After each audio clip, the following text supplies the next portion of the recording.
What's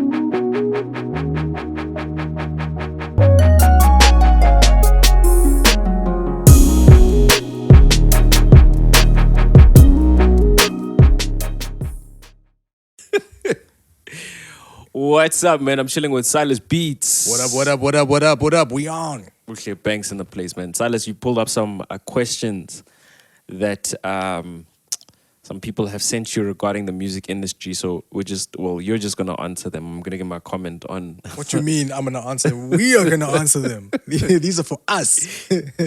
Okay, let's go, bro. Ooh, yeah. You just need to excuse me because some of these, Send your questions in. Send your questions in. We'll grab them, write them down, and somehow Where find can a way. they send them through? To your WhatsApp?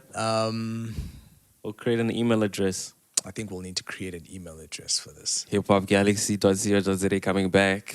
Oh, wait, you had that, hey? Yeah. What happened to that? Hey, man. Hey, We had to go and man. hustle and get money elsewhere. We'll be back. Back in a place to be. Hip Hop Galaxy mixtape. Okay. Coming soon as well. Right. Various artists. Let's go. Man, oh man. Okay, cool.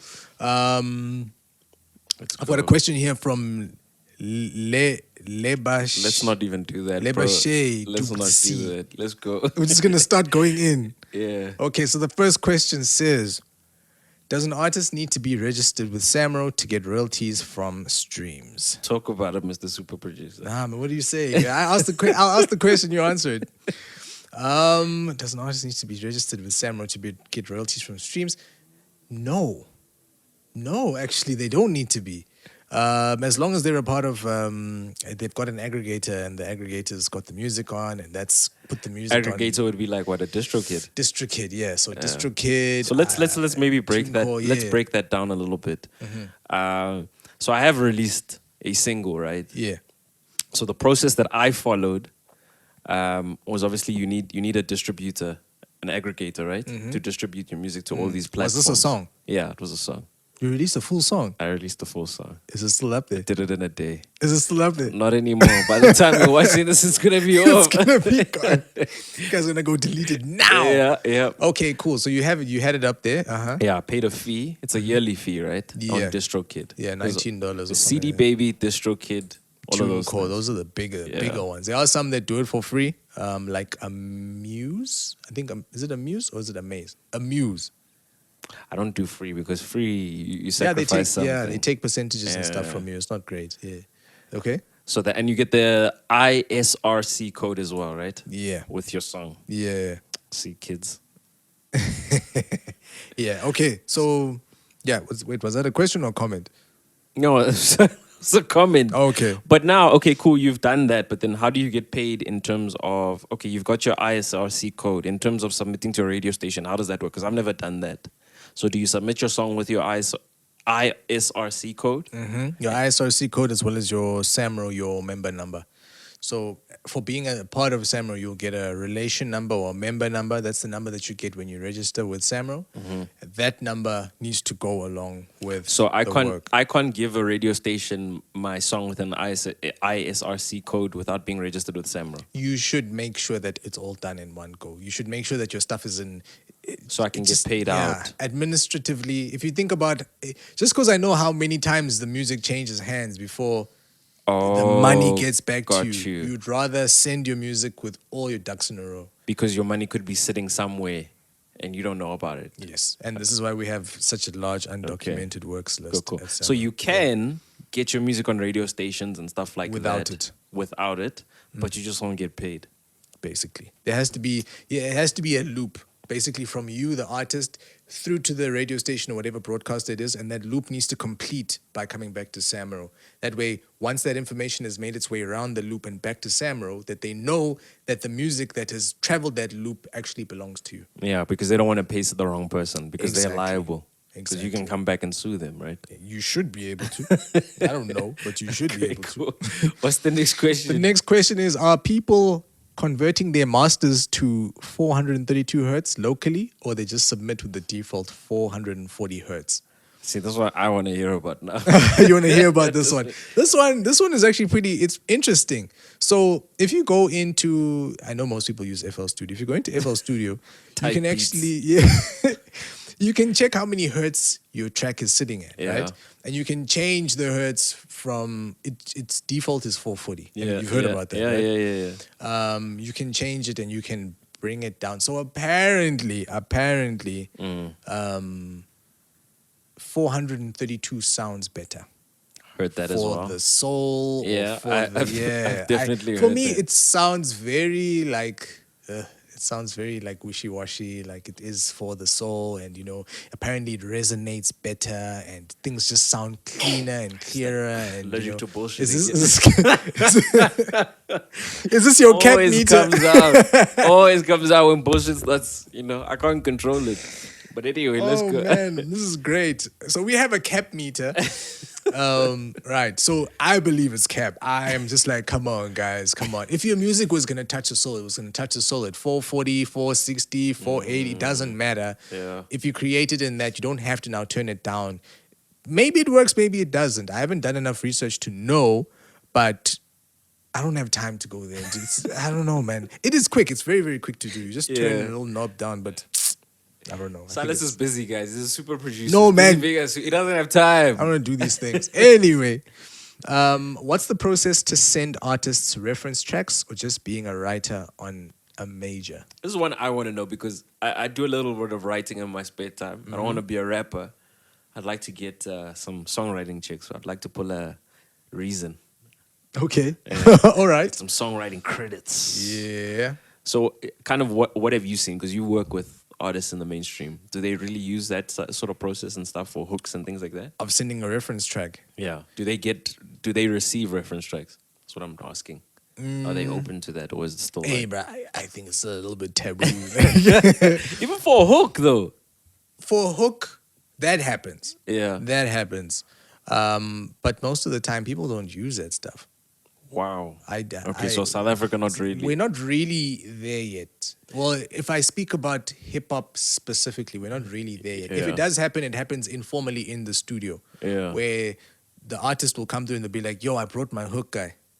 The hook guy will lay the first couple of layers down, and then the artist will be like, okay, no, I know where to do, where to take it from here. But I guess it's also about relationship, right?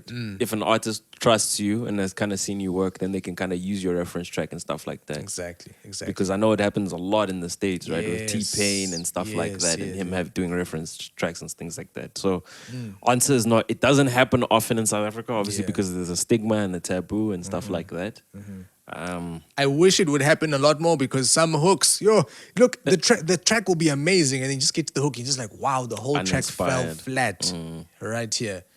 And sometimes it's the same. Someone might have a really good tone, like their voice sounds really, really nice when they're rapping or they're singing.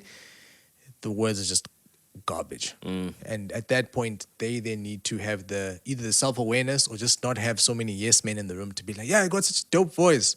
Like, explain to them, you got a dope voice, but your writing sucks, Bring someone in. And it's crazy because that happens in the Yanos, right? In terms of them working together reference yeah. tracks going back and forth and things like that. So I think maybe artists just need to, I don't know, maybe send out reference tracks, work with somebody that you trust or that But the trusts you. egos, bro. The egos. How are we going to work around the egos? I feel like that there is a massive issue. I You don't want to get involved there.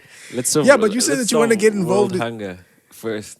I think for me, in you, terms of the yeah. strategy, I'd have to get to know the guys. I'd have to be in the sessions, and I think putting myself in the shoes of an artist, I'd have to trust somebody. So you wouldn't send out random tracks then? No, I wouldn't, because nobody would listen to it. Okay. I don't think rappers are thinking like that. I think they're stuck in the... But if you break it down, right, like Adele, Beyonce, they have 20 writers in the room. They're Yeah. getting reference tracks constantly. Yeah. And then you wonder, why do they have so many hits? No, it's because they have help. They're engineering the stuff. So for you as a rapper trying to figure out why you don't have hits, I think it's pretty stupid not to use it. But that's just my opinion. I didn't really think about that. We're out here, 1-man, 2-man teams, and we're trying to we're trying to compete with Exactly. machines. Proper machines. Anyway. Which record label that accepts demons? I think that boy meant demos. Demos. Yeah. Unless it's some Illuminati stuff that I don't know that you're into, and that's perfectly fine. I don't judge. Oh man. So I don't know which question you want to ask. Are we asking about demons or demos? I think demos it'll just be easier. It'll be so much easier. Whew, demons. You have to do a blood pact with demons, right? Maybe, I don't know. I'm not gonna get into that. But with the demos, have you heard of any that are accepting demos? Are people still doing demos? Bruh, I don't think so. Because for a demo, you need an A&R service, right? Yeah. You need someone who's Let's dedicated, break down what an A&R service is. an artist and repertoire, which Okay. basically traditionally was the person who that would be your entry point, and would be one of your main entry points into a record label. Got you. Yeah, they would be the ones who sit there with the CDs, opening the CDs, listening, trying to figure out who's the next big thing. They'd scour the internet. So I don't think that me sending a CD in already, if I'm an A&R, I'm already thinking, why are you sending me a CD? It's 2022. Like, what are you doing? The A&R is most likely going to find the artist popping off on TikTok. Yeah. Yeah. And how much you love TikTok. They'll be popping off on TikTok and they'll be like, you know what? This person actually they've got a little bit of talent. They look good. We could market this, and then they will approach them. We also need to stop lying to people, eh? What do you mean? In terms of saying that talent is enough. Talent is not enough. It's not. In today's music industry, It's bro. not. Even if you're the most talented guy, I'm just picturing, if I'm an A&R and you send me your music, I'm gonna be like, okay, that's cool, but like, okay, where are your followers? What kind of buzz do you have? Was this is your only song or your only 3 songs? What are you doing? Because I don't want to do all the work. Yeah. Bro, I want to get like a polished artist or a little bit of work and we can kind of Something grind. to work off of. So I wouldn't even recommend sending demos, though, Yeah. to be honest. I feel like it's a bit of a waste of time. And some genres call for it. They are more Which ones? formalized. I can think of Pop record. like maybe pop, or maybe if the record label is still run by people who are of the old mentality, of having an A&R department, of having people that get signed in that way. But what's happening now is A&Rs and just the record label structure is becoming younger. They're hiring younger people, and younger people sitting in meetings and saying, yo, why are we listening through CDs? We're going to end up tossing all of them out anyway. Yeah. Let's go onto TikTok. Let's go onto Instagram. We'll find our people there. And they'll be polished. That's the other thing. So the answer there is don't make demos. Probably don't do it. Don't do it. How to make it as a broke rapper with no promotion and recognition but having a greater talent. Whew. You spoke about talent just now. A perceived greater talent. Yeah, okay, all right. A perceived greater talent. Expand perceived greater talent. We all know that music is very subjective. Yeah. What I perceive as being great in this life-changing sound of music, you could listen to and be like, yo, this is trash. It's that, we've seen that. Rage music. I don't like rage music, but people love rage music. You don't even know what rage music is. Listen, bro. It's a crazy world out there, bro. What the hell is your rage? your trippy red, your Playboy Cardis, that type of stuff, So people have different Those tastes. guys, they sound like mad, right? Yeah. Are they shouting? In some situations they are, right? They are distorted. And they're like, Yeah. okay. That teenage angst. Yeah, which is cool. A lot of, rock was that. That was rock. Yeah. What happened to rock, man? Hip hop is the new rock, dog. Yeah. But yeah, okay. So as a broke rap, bro, I think, bro, you don't even need to spend. What you need is you need to hustle. If you don't have money, right? Because what do you need to kind of blow up, right? You need an investment of time, investment of money. So my opinion on it is, if you don't have money, you need to double down on your hustle and your time, right? You need to make music. No, but you need to make music. Yeah. And there's free beats. There's free beats Oh, outside yeah. there. Yeah. You can make music, drop on SoundCloud consistently. And while you're doing that, you're getting better. You're getting better and better because you're rapping more. You're getting better at rapping. You're building up a fan base, right? Somebody's going to see that and be like, hey, you can make money off of this. Let me take my money, combine that with your efforts. And we can go far. But it's obviously going to take time if you're a broke rapper. If you've got money, you can kind of speed that process along in terms of awareness. But I still think you need to put that sweat equity in.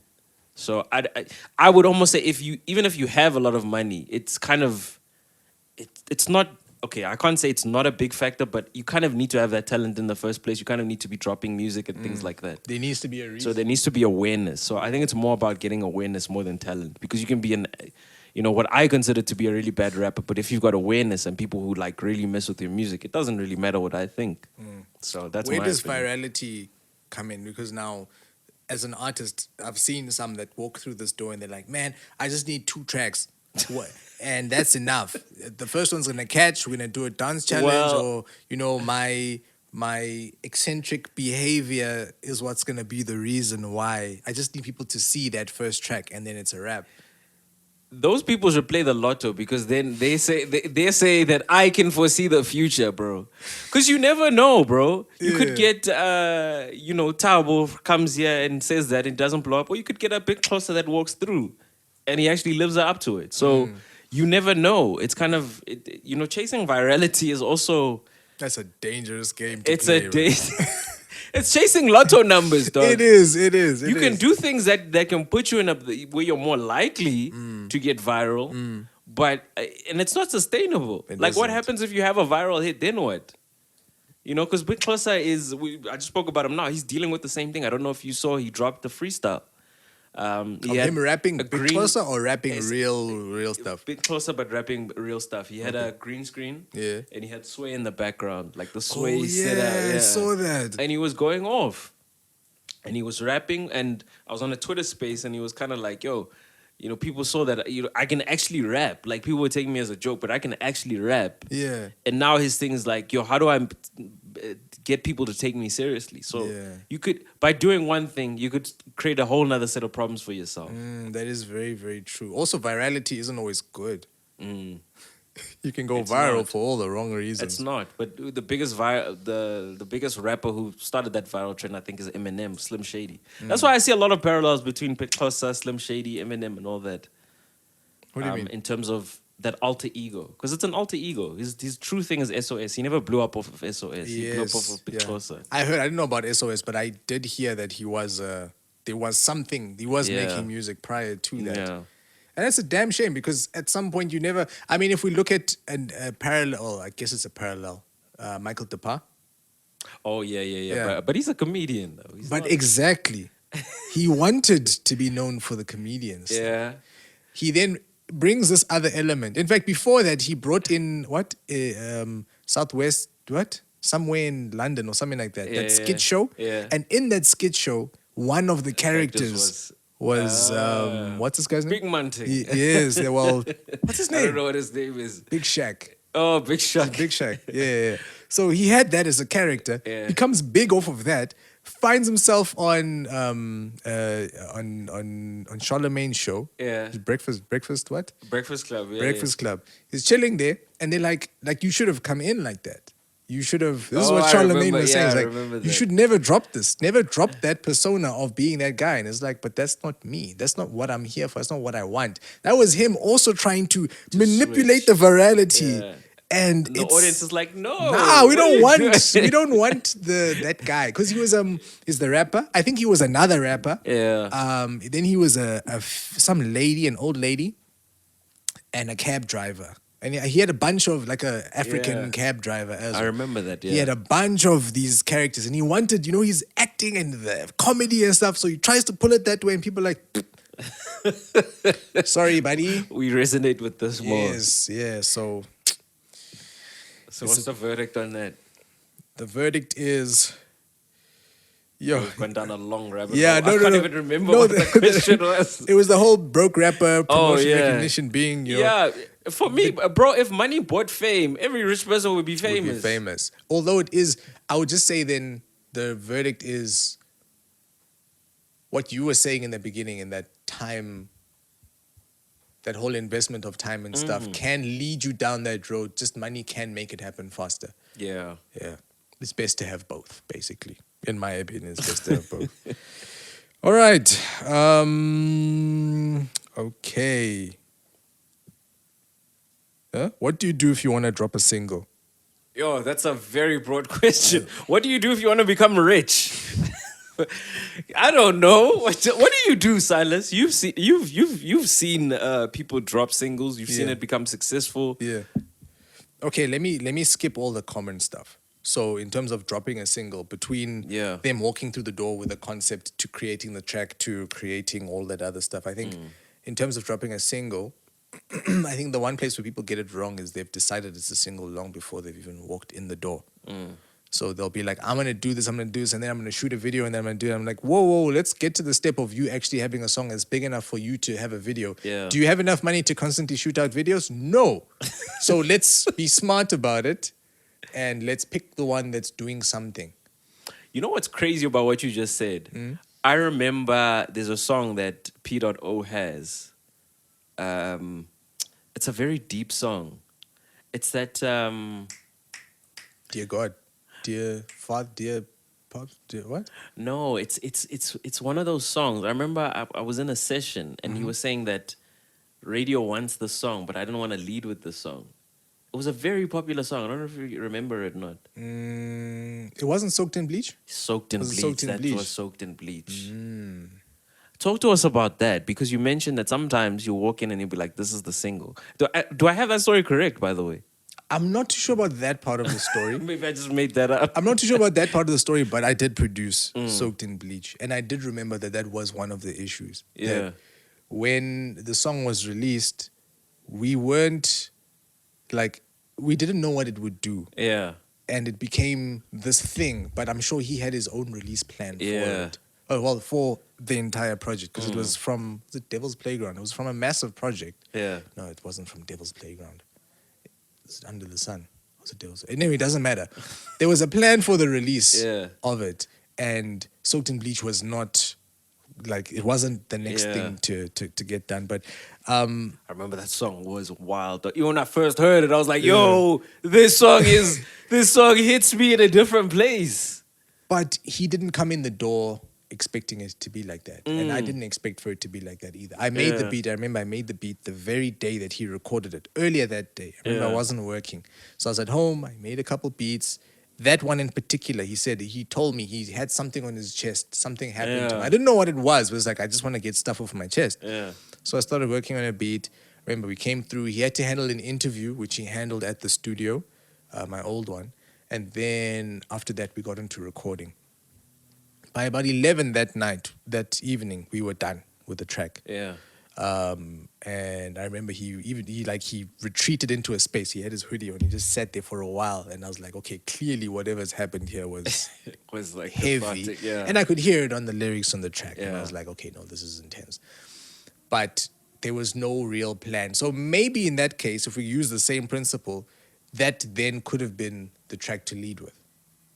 Instead of trying to manipulate it again to say that wasn't what I thought would be the one that would blow, and then trying to lead everyone's attention there. It might have actually led him to more, a better situation had he kept the focus. But it there, wasn't an just obvious giving it choice, so because it wasn't. It was supposed to be one of those quick releases. Just yeah.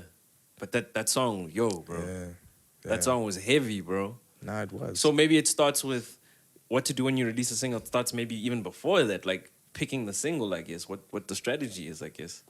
But now, do you then write for the fact that it's gonna be a single? Because that changes. Oh, that's I've seen tricky. people come in here, and I know I can hear when, like, I know with some of the more seasoned guys, when they know that they're writing a radio track, they're more likely to leave out the cussing and leave out that type of stuff while they're writing in studio. It's Yeah. very interesting. Whereas in a track like Soaked in Bleach, the guy goes off there. He's profanity on that track. But it was because P knows. I've heard P write for a commercial song.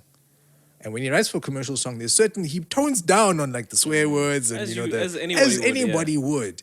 But he didn't in that case there. So I don't know if that would like twist the writing too much. And now you are writing looking for singles. It's actually a very simple question that the person asked, but a very deep question. Because, I mean, there's so many other there's so many parts of the releasing of the single process that. And then what do you kind of feel about, I've seen on YouTube, there's like a 20-day release strategy. There's do an Instagram story of your release date and How do I hype feel your about that fans stuff? up. Yeah, For me, I've seen a few of those. For me, Yeah. it just all boils down to structure. yeah. Just having a structure. 'Cause Oh, okay. Having a game plan. having a game plan, because the game plan is very much set for you until the point that the song is done and you're holding the song in your hand. Yeah. At that point, you can kind of do what you want. Yeah. And I think that's when people really need to sit down and have a game plan, whether it's 20 days, whether it's a 60-day release, whatever. As long as you're like, okay, every day consistently at 4 p.m., I'm going to post a new piece of content. I'm Yeah. going to rap a verse. I'm going to do this. I'm going to do that. And I'm going to do that consistently for that amount of time. In the morning, I'm going to email 3 blogs to get the track. Just some kind of structure, just routine are built around that single. What would you think the cycle is for that? A single cycle? Would it be a week? Would it be 2 weeks? Would it be a month? But it depends on how big you are. Mm. It's short. It's a lot shorter than it used to be. But I think it really does Because depend. I'm on how thinking big about you are. Russ. Russ does. He was dropping. There was a point of time he was dropping a song a week. It's crazy. So That's- would you recommend that cats do that? If they've got a means to. Okay. Russ had his own things. Yeah. He's, in terms of from production, which I guess he was either getting from people or doing He himself. did it himself. Himself, right? Mixed mastered. Mixed everything. mastered. If you've got the skills and it's and it resource wise it doesn't drain you, then definitely do it. Okay. Definitely. That quantity thing really does help, because quantity inevitably is going to lead to you getting better. Quality. Quality. It's inevitably going to. Not every track is not going to be amazing. I'm sure all of his things aren't going to be. They aren't amazing, but He's just got more chances, right? yeah. Because if I'm you swinging buy the another bat ticket. 100 Yeah, times, exactly. I've got maybe 20 that are good or 10 That's all versus you you need. only have 10. Okay, cool. I don't know if we answered the question. I feel like we answered it a long time ago. We went on our own tangent. I don't like those vague ones. The I'm gonna rabbit hole. I'm gonna skip the vague ones. This one says I need beats. No. Go no. to Silas Beats. What is it? So I do have free beats. Actually, I do have free beats. Yeah. www.silasbeats.com. So I do have free beats. They must put it here in the top. I do have free beats, but yo, man. But also, people can download beats on YouTube. Like, go and type beat, whatever type beat you want. There's a problem there, because when they get here and they pull it up, it's Then beat the says, stems. yeah, it says AUD 1072, and I'm like, okay, cool. So they're like, is this cool for mixing and mastering? I'm like, do you have the separates? Oh, I need those. I'm like, Let's talk about that. oh, it's got tags on the beat. Let's talk about that, Yeah, right? yeah. Is there actually a quality difference? And when we talk about MP3 wave files, stems, and things like that, is there a quality difference? Because when you go on BeatStars, right, Yeah. the prices go up. I don't have 500 Rand to buy the stems, or 700 Rand, or however many it is. To get the stems. Yeah, but I can get an MP3. Yeah. Can I not come and record with you and can. mix and whatever? Yeah, you can. Quality-wise? Quality-wise, let me give you a practical example. Okay. You've got a track. The track has multiple elements. And remember, you got a beat, right? Yeah. The beat was made with the artist in mind, but without the artist there. So there might be strings, there'll be horns, there'll be pianos, the drum, the 808, you've got the usual stuff, right? And maybe a sample. Once it's there on the computer and it's an MP3, the person then records over it. The person's like, man, I just wish there was a little bit more space. Or man, I wish that sample came in a little bit later. I wish the sample wasn't there altogether. I believe it could survive like that, right? Then you're like, sorry, I can't do that because we only have the MP3. Sure. At least when you have the stems, as the person on the track, you don't have to now compete with that sample. We can remove that vocal sample if you don't want it there. Then for me, as the music producer, for the genre I make, I might And want for those that don't know, stems are the individual elements of the track, right? The Yeah. horns, the piano, the kick, the snare, all of as that. separate wave Yeah, files. for each of those. Yeah.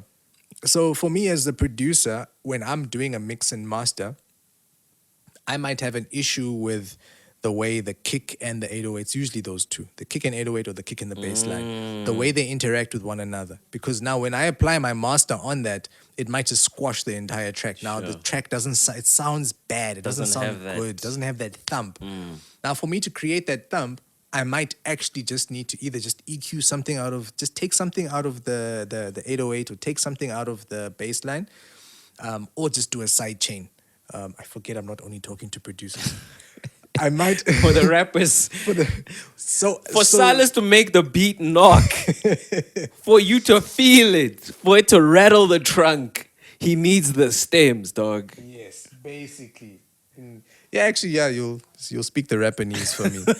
So I basically need to be able to manipulate the track. That is it. So there isn't to answer you. There is a quality difference, and the quality difference comes from the fact that I can manipulate, remove. I can basically do whatever it is we need to get to our. And when you speak about the kick and the 808, for those that might not know, those occupy the same like frequency, so they clash, right? Am I getting that right? They clash. You're looking at me like I'm getting it wrong. There's certain frequencies that will thing. So what you can do is that you can make it that one. This is a side chain very quickly. You can make it so that when one plays, the other one's volume ducks down, and that creates more space, and that's what gives you that knock.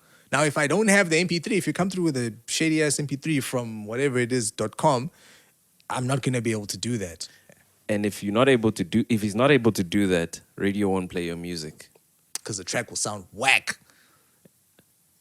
So, guys, bring stems, please. Bring the when stems. you can. I've had tracks. What's funny, conversely, I've had quite a few songs make their way to radio without stems, just using the MP3. Oh wow. Yeah. Okay. So it's not necessary. If you don't have the stems, just come to Silas. Nah, yeah. They come here with all sorts. This question is this is another one. Hey, what's publishing and how do you go about it? Yo, that one's yours, dog. Yo, dog. That one's this yours. One is. There's so many aspects to it, man. I'm lazy to answer this question. I'm so lazy. Oh man. Can I give my basic understanding of it and then you'll yeah, come actually, in? yeah. Let's hear it, man.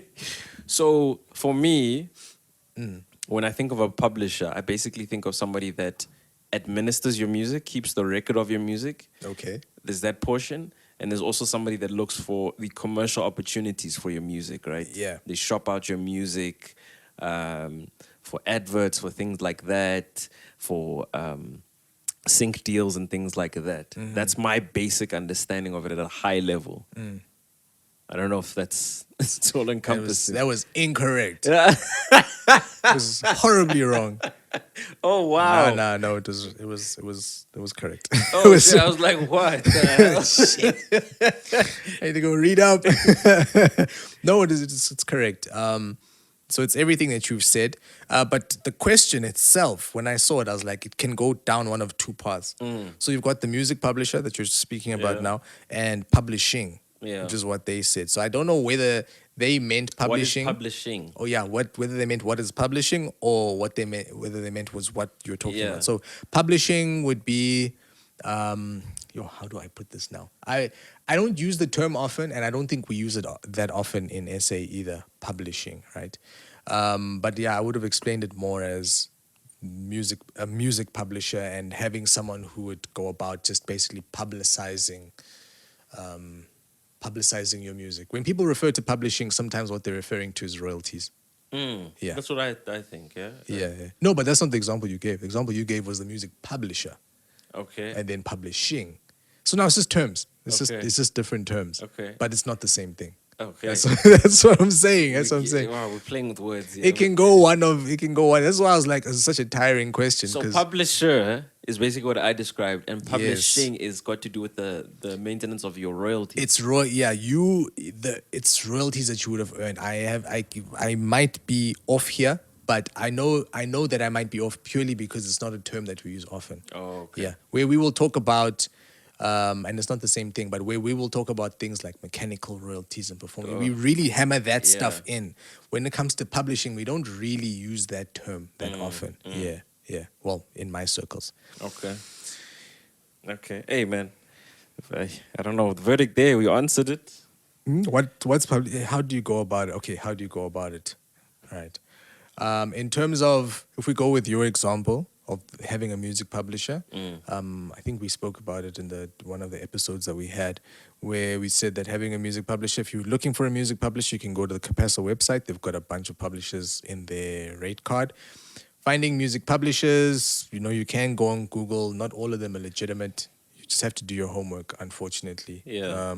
With that, in terms of publishing and making sure your publishing is right, make sure that whenever you get into these agreements, that you have stuff written down. If you do that, you should be okay. I've still been screwed over. I've lost thousands. Even when there was paper on the table, I still lost thousands. So it's not just good having paper. You must understand what the paper says. So, yeah. Get a lawyer.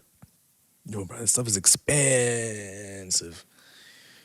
Want to link up with one of the dopest PR in SA. Who to meet up with? Do we need PR as artists? Do we need PR as artists? Not we. I just mean as put a it myself. collective. Yeah.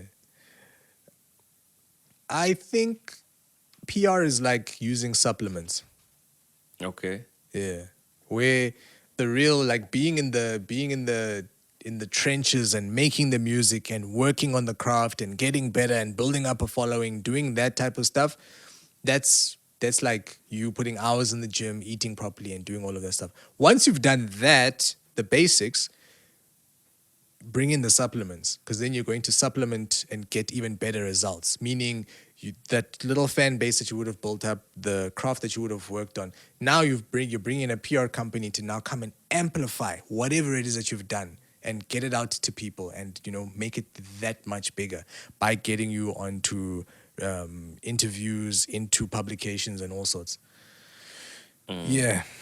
So it's not really that necessary in the beginning, but at some point you come to a place where you are not you alone you're not enough. Yeah. You need that extra. I think it's needed to get to the next level.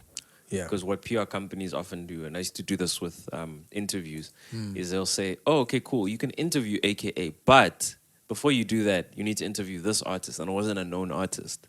So they would then play that game. Damn. And kind of, use this artist to kind of build up this artist so that it's sustainable for them. So they're building up an artist and things like that. But I think you need to do the calculation in terms of the fees being charged and what you're actually getting. Because you're not actually getting a guaranteed interview. They can't guarantee you an interview. They It's can't always a guarantee you negotiation with the platform or where you're coming from or their relationships. What you're getting access to is them obviously canvassing on your behalf. Yeah. I've heard that, the one publisher that I spoke to, he says that you need to give them time. Give who time? Not a publisher, a PR, like a company. Yeah. You need to give, don't expect that you're going to be on, on covers and in articles and stuff in month one. That you need to give them a little bit of time. That you'll put them on a retainer, but only expect for stuff to happen. So this particular guy said that he only works with people for a minimum of 3 months. And in those 3 months, that's where basically all the groundwork is being done. And then after the third month, not after the third month, but by the third month, you start to see a bit of traction. Things are starting to happen. I get it, but I guess it depends on how you want to structure it, how you pay somebody. And I guess, but I don't know. If a PR like an agent alone is like 6K, let's say it's 6K a month. I know it can be a lot more, but that's already 18 gone. And they're just telling you, man, just give us time. Give us time. We'll be there. There's your money going. That's why I think you should look at the roster that the PR agent has, I guess, before you make that decision. Do they represent hip-hop artists? Which hip-hop artists do they present? How are they going to leverage those relationships that they currently have? Because it is a long process. It is. But you also need to get bang for your buck, I think. So don't spend 18K up. I would negotiate if somebody were to say that. I would say, listen, let's put some deliverables in there then. Oh, okay. But then you just said that you can't have deliverables. No. I didn't say we're going to have I said, okay, I understand that I need to pay you for the time that you're grinding. Yeah. But maybe instead of a 6K, let's bring it down to a 4K. And when stuff starts happening, we can then move to the 6K. You can earn that extra 2K. By bringing the deliverables. Yeah. What would a deliverable be? What if your music is garbage? Well, they need to tell me that. You can't just take my money. Because what's the other alternative? My music is garbage, and he's like, "Oh, we didn't get an interview," but he's been paid. If I say to him, "Listen, I'm gonna lower your fee," he's gonna be like, "Bro, your music's garbage. I just can't sell." You know, you're gonna get the real out of him or her. Or they're just gonna tell you to go away anyway. I mean, That's what I'm saying. But I mean, you should have a budget going into these things. I guess You should have a budget going into these things. I mean, I know there's people that pay 20K for PR. per month, right? Yeah. And sure, those people get stuff, but I mean, it's like I just feel like sometimes if you have a bad product, you're not gonna make you're not gonna make 2-minute noodles look like What I think Maggi a bad product would be is like your mixing and mastering's bad and stuff like that. would be the reason.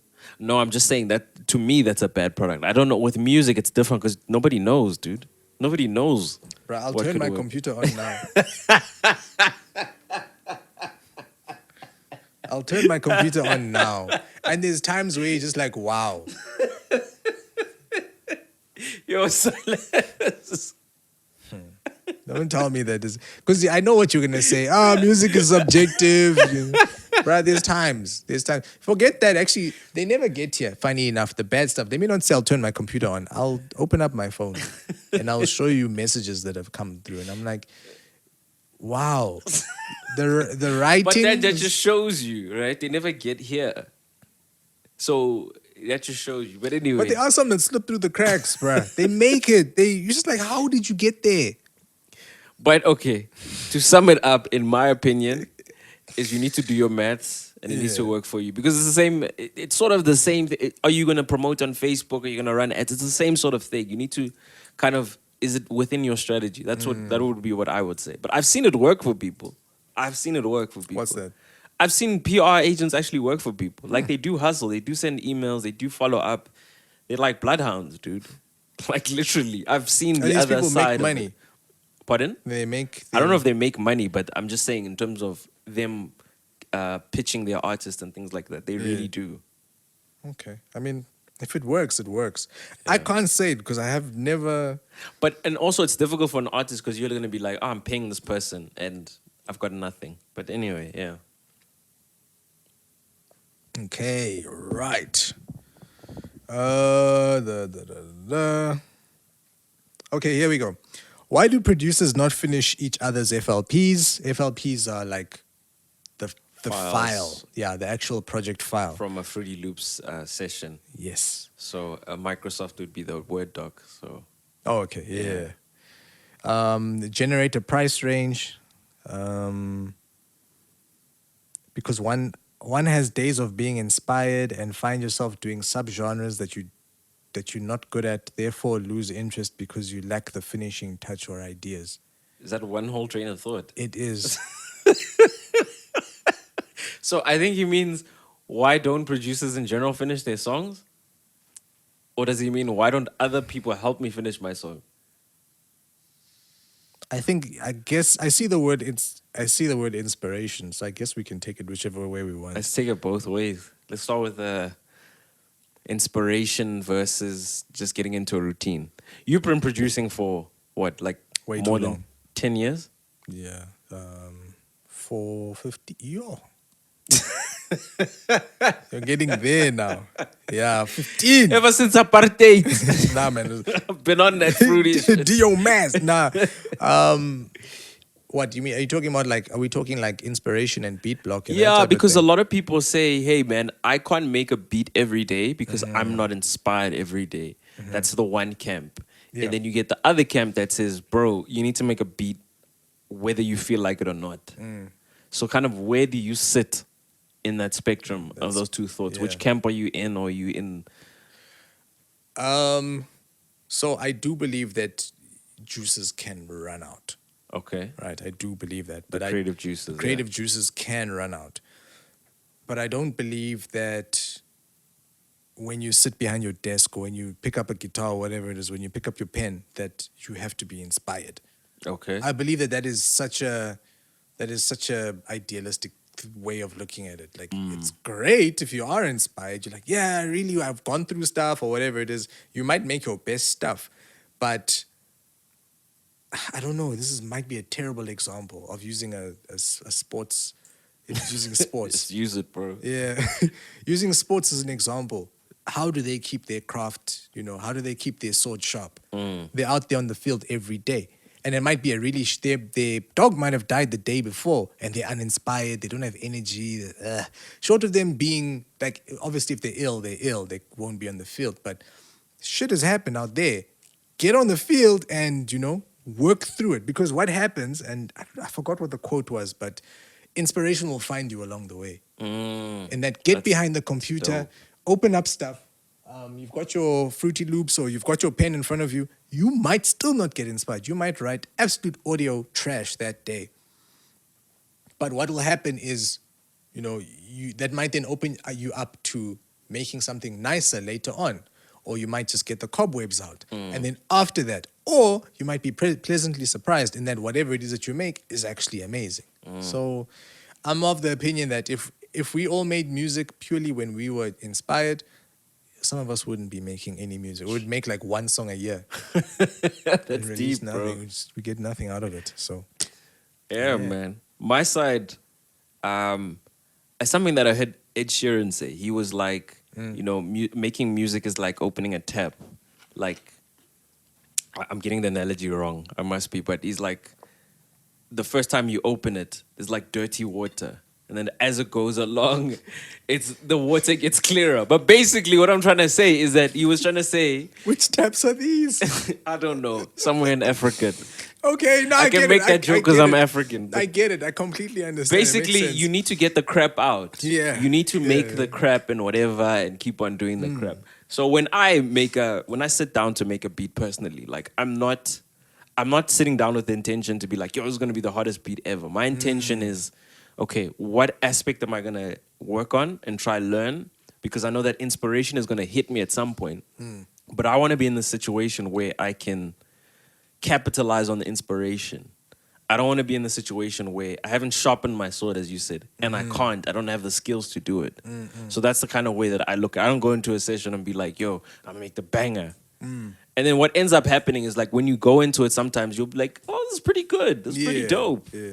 Sometimes it'll be pretty bad, but it can go either way. Yeah. It can go either way. So I think maybe expectation as well is a huge part of it, because sometimes you can be in a session and be like, man, this is not going well. And you make a shitty beat. But I think finishing it for me has helped me a lot. I don't know how you feel. Yeah. Finishing beats. I was going to say, do you delete beats?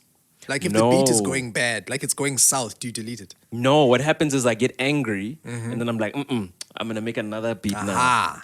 And then that beat, more times than not, that beat's gonna be way harder than that first one. Yeah. See, now that for me is a good indicator of the mindset of the producer. Yeah. I know many producers who are like, look, man, if the beat's not working, I'm gonna delete it. And it's almost like there's an element of embarrassment. Yeah, they are. There's an element of embarrassment, like someone's gonna find it one day and play it, and I'm like, nah, dude, that's one of your babies. It's an ugly ass baby, but that's one of your babies. Keep it, because in there you'll either find inspiration later, or it's a lesson. It's it's your school fees. Keep your school fees. Keep your receipts, because But it's also dope to play your old shit and be like, man, I've come a long way, bro. Yeah, that's a big one as well. But some people don't want to see that. Again, it's mindset. They want to see themselves there without any of this stuff over here. 2 tracks, 3 tracks, and they blow up. So my thing would be, don't make beats with an expectation. Don't make art with an expectation. Just make it. Just focus on sharpening your sword. Inspiration is optional. Yeah. Okay. Hey, we actually agreed on that. I honestly, I didn't see it going that way. I didn't see it going that way. I thought you were going to be like, nah, man. If I ain't got it, I ain't got it. Bro. I'm a firm believer in that, bro. Yeah. I have a question. I've got a question for you. I was thinking about it this morning. With regards to income. Just revenue in general, because I'm seeing people getting brave again with their careers. Okay, I'm seeing people leave their jobs again. No. The economy is nice. It's warming up again. Yo. And I'm seeing it. People are like, yo, man, I'm thinking about leaving. They're like, oh, we're back here now. So they cash out their severance. You know why I'm laughing? Because you did that. Now you're like, now I'm back. And I'm not gonna say I'm some clairvoyant, because I did it. I came back just before COVID hit.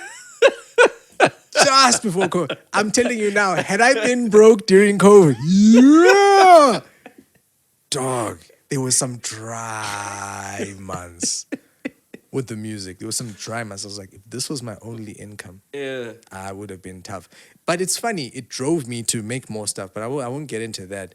The thing is, when I left music, the idea was I wanted to just make beats. I wanted to wake up and make beats. This whole health thing, sharp. Yeah. I still feel the same. I still do feel the same. But at that particular time, I needed to level up in my life outside of music. So marriage, all these other things that I was trying to line up, and I was like, for me to get to there quicker, you know how it is with cows and all of that stuff. For me to get to there quicker, I just need more money. And at this point now, I had to remember it was 2019, and I had built the business to a place where systems were in place, and I found myself with so much more time during the day. I wasn't sitting there grinding, trying to figure things out. By 10 a.m., I was done with my schedule. And I had time to add more things. I was like, shoot, if work starts at 7:30, surely I can shift all of this work into the afternoon and onto weekends and take a 9 to 5. So that's what I did. I went back to work. But now for someone who is on their way out of their work position now, what would you say? Especially if they're not generating, because a lot of these people they're not generating. That's wild, dude. That's wild. What? You're now in my shoes. Yeah. And you've got them there on text and like, yo, man, this is what I want to do.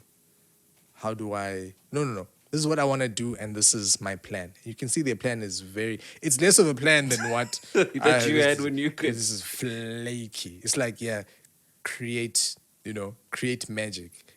Put the magic out, get spotted. Basically just... It's an outline, not even a plan. So I think the prerequisite, right, to even before making or trying to make that decision is, number one, your mindset is you need to be grinding already. You need to be grinding already, right?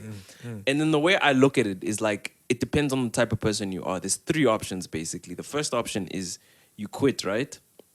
Quit your job. Right? Without anything. You have to understand that there's a very high possibility that you will go hungry. And you need to be the type of person where that's not going to affect you. For me, I would mentally break down. And I wouldn't be able to do... Because I know myself. I wouldn't be able to do the work. And I'd be in bed the whole day, like thinking about, like depressed, my God, right? What's going to happen? So, but there are people that they can couch surf. They can make it happen. And they can blow up because they've got the time. And they've had that prerequisite where they're already grinding. And they make it. They have many stories about that. Then there's the second option where you can be like, look... I need the time to work on my music, but I need a source of income. In that situation, you need to find a job that is not too taxing and that you can quit at 4 or whatever, at the time and whatever. And then you're kind of getting income, but it's never going to go anywhere. The person that I think of is Einstein. Einstein did that. He worked like a really, I think it was like an admin or something, but it wasn't a strenuous job. And in his spare time, he would work on his theories and whatever. Right? So you're still getting money. The third option is to stay in your job and only quit when you're getting income equal to, what you're living off of. But then that's also risky because you're looking at music, it's very up, down. So those are kind of those 3 options, and you kind of have to do them based on the type of person that you are. That's kind of what I would say. So I wouldn't recommend anything for anybody. You know yourself, act accordingly. Oh, man. So I get what you're saying. But optimize everything as you can. You need to know yourself, right? Because you need to be in a position, you need to think, I would say, what's the worst that could go wrong? And plan for that. If you think it's not going to work and you're going to run out of money, then set a goal and say, I'm going to save up 6 months worth of my salary. And then when you do it, okay, I've got 6 months to make this work. And you're going to focus on blowing up. And then you'll be fine. Can I tell you something funny? What? When I left work, I told myself I needed 4 months, Yeah. 4 to 6 months. Yeah. Right. So I saved that up. Yeah. Sharp. Then I was gonna cash out my pension. I was working for the government, so I was like, I'm gonna cash out my pension super early, which I know would have The given tax me. you're gonna pay on that. Yeah, I mean, I was like, but it's fine, you know. It's gives me funds Yeah. to run my music, right? And then I took the leap, right? Yeah. A couple of weeks into the leap, there was a major emergency at home that ended up using maybe 90% Sure. of the money, right? Then my government being government and Department of Health being what they are, Yeah. they paid me my money 18 months Ah. after I resigned. So my man, Best laid plans. I was lucky I was staying with my parents. Yeah. I somehow was able to, I don't even know how I did it. I was somehow able to twist their arm. I remember how I did it. I remember showing them that I was able to match my salary 3 months in a row Yeah. with the music. Yeah. And they were like, "Oh, okay, if you're able to do that, and it seems like stuff that you can live Yeah. off of. Let's see how this works out." I was 28 at the time also, so I wasn't like too old. So that was a stuff up. I got my money late, and all that other money had disappeared because I needed to use it. And I had to work literally I don't know how much worse. I mean, obviously it would have been worse had I not been at home. Yeah. But I would have broken down. There were days when I just sat there and I was like, "Oh, Adrian, you made the wrong decision. You did the wrong thing." Yeah. And my friends would call me and be like, "Yo, man, we see you living the life, man. You're in the studio each day. I'm I sure you must remember love that this." as well. And I was like, man, oh man. And that for me was just because I don't like failing. You got out of the matrix. That's Yeah, why everybody was dog. like, And it was so free. I was in two minds the entire time.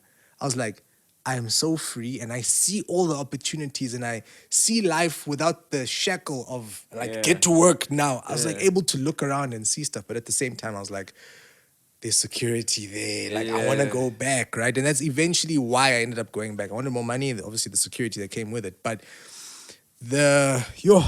it was Emotional toll. there were days when I remember sitting there. It was like 10 p.m. at night, and I'm like, people are getting into bed because they've got purpose for tomorrow. But I was questioning my purpose that's wild. for the next day. And I'm like, what am I gonna do? Because my purpose was purely dictated by me. Yeah. And then I thought to myself, I'm like, but nigga, isn't this what you wanted? But now you're crying about it. So I was like, much okay. freedom. Exactly. At that point, I learned something very, very important. Routine. I didn't Yeah. have a Oh, proper you one. didn't? I didn't. I thought that each day I would wake up, make beats, and it would sort of just happen. Oh, and I wow. would just record, and that would sort of just happen. And on certain days, it did happen. In those days, I felt fulfilled. But there would be like 3 days at a time where I was just like, shit, 72 hours have gone by and I haven't done anything useful. Aha. This is not working. At my lowest low, Why were you not doing anything? I wasn't able to get sessions in. Bruh, who wants to record on a Wednesday at 10 a.m.? There's few people who would. So, but you didn't plan for that eventuality. But I in didn't terms plan of for the slow eventuality. days. It would exactly. Exactly. So I had those days and in those slow days, it's not like I'm just sitting making beats the whole day. Yeah. I walk away from the PC and I just sit there on the couch and I was just like, Yeah. shit, everyone's out doing stuff. And I'm sitting here and I remember at my absolute low, I had, it was so, bruh, it was like a movie. The night before, I was sitting in front of the computer and I didn't have the energy to open up my door. I Yeah. didn't have an energy to open up my program and make beats. There's just so much going on in your head. Exactly. So I wrote down a couple of things. I got super emotional. Then I was like, nah, man, just go sleep it off. Yeah. Tackle it tomorrow. You've got time. Got a lot of time. So I remember waking up and when you don't have money and you lacking purpose like that, you don't sleep, man. Like I wasn't sleeping. Really? I wasn't sleeping comfortably. So I woke up and I was like, okay, cool. What's the immediate problem? Yeah. And I was like, the immediate problem is my bills for the month. Let's just talk about like basic stuff. The Yeah. immediate problem is bills. So I went onto my app, my banking app, and I was like, let's see how far off I am from being able to pay. I think I maybe had half the month left to get the money together. I think I must have had like 34 Rand in my account. Oh shit! Yeah, I had about 34 Rand in my account, and I was like, yeah. Yo, that would have been the perfect time to come make an album with you, bro. Yeah, bruh. That was actually the perfect time. So I was like, this is not right. And I shouldn't be waking up at 3 a.m. Yeah. from stress like this. I'm too young. I'm too young Wild. for this. Bro, I thought you were living the life. Right. So at that point, I'm like, okay, now this is bad. And like I said, I hate failing. Yeah. I felt like I had done so much to get myself here. that I point, can't yeah. fail. And running back to the job, that was also failure for me. Even doing a young locum on the weekend, that was failure. I didn't want to be seen in scrubs doing anything related to physiotherapy. Yeah. So that's when I went at it the next day. I don't know where I got the energy from. I don't know where I got the focus, but I managed to pay the bills that month. And then from there, it was only when I got to the bottom and I realized I needed a routine and I had no money and this wasn't working out that I was like, I need to actually It's work. real now. And then from there, that's when then I was able to actually own that feeling of I'm out the matrix. Oh. And so I left in April 2017, and the feeling of me actually breaking free and feeling like I can sustain myself well must have only been towards the end of 2018. Yo. So for like a full year and a bit, almost 2 actually.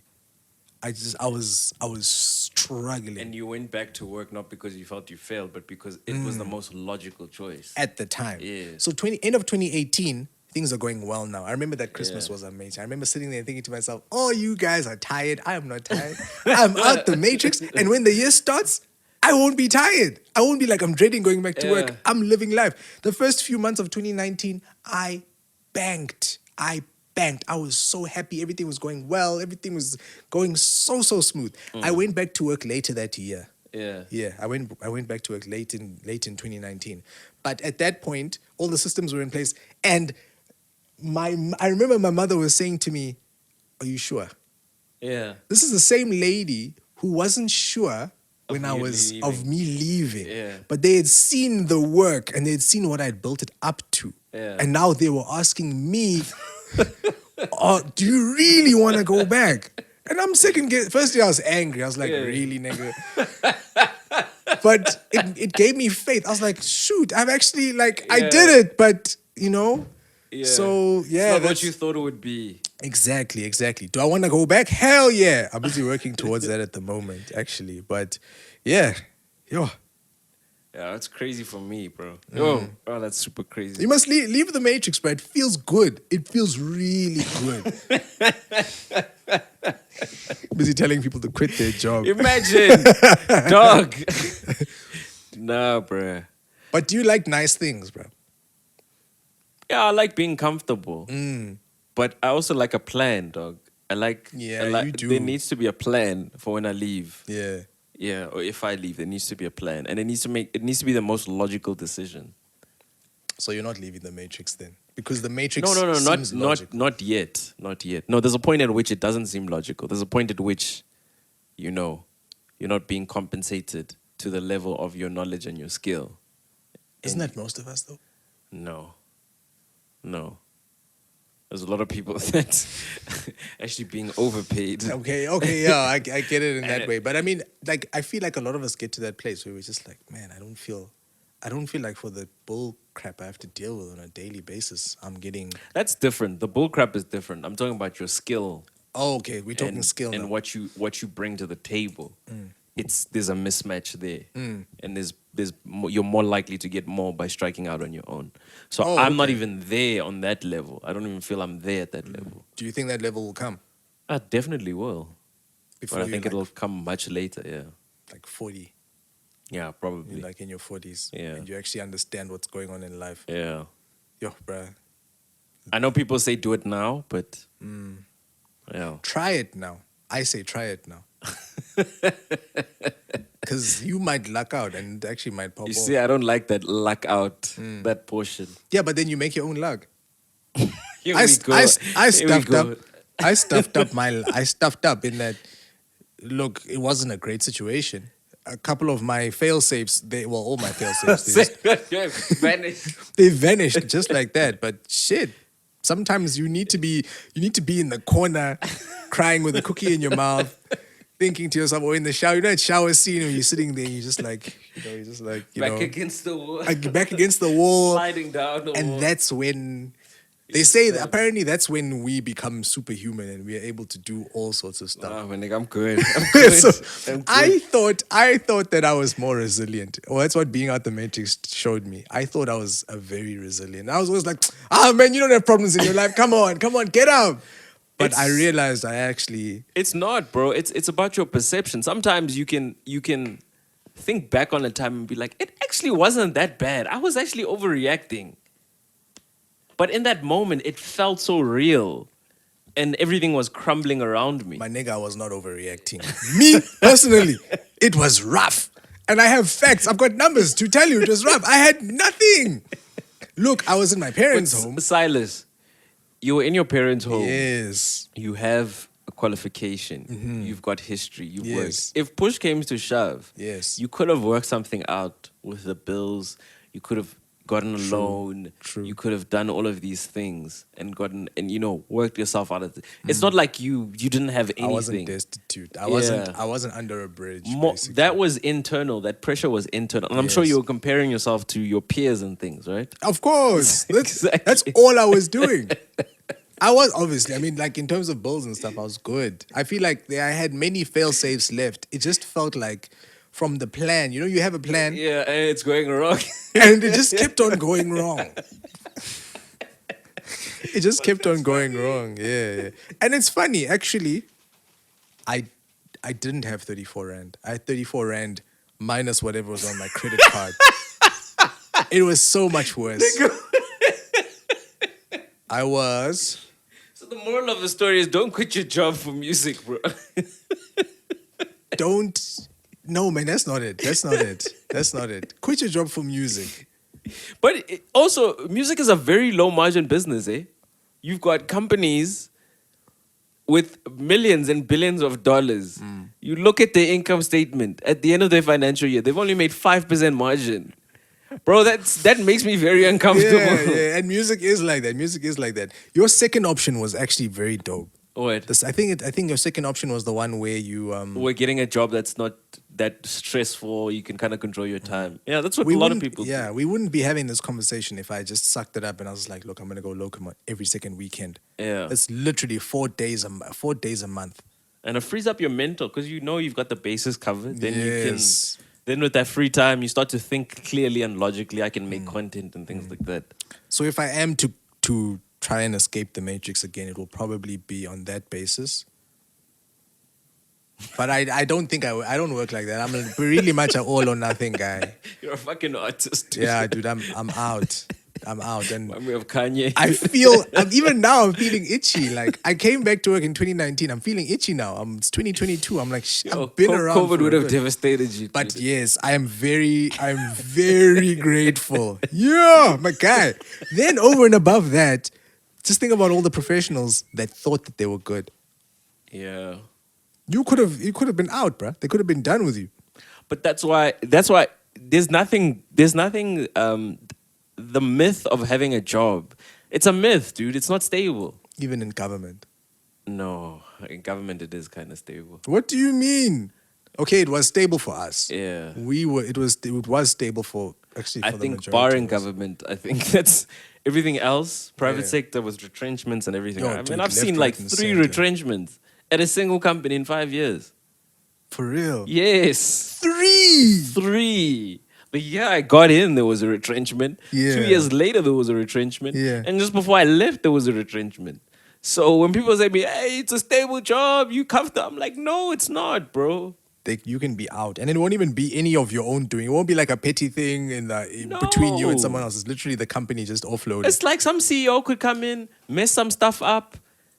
The company does badly, then it's like, oh, we need to retrench people. And it's like, you have no control over that. We live in such a globalized environment where something that happens in Cambodia can affect you.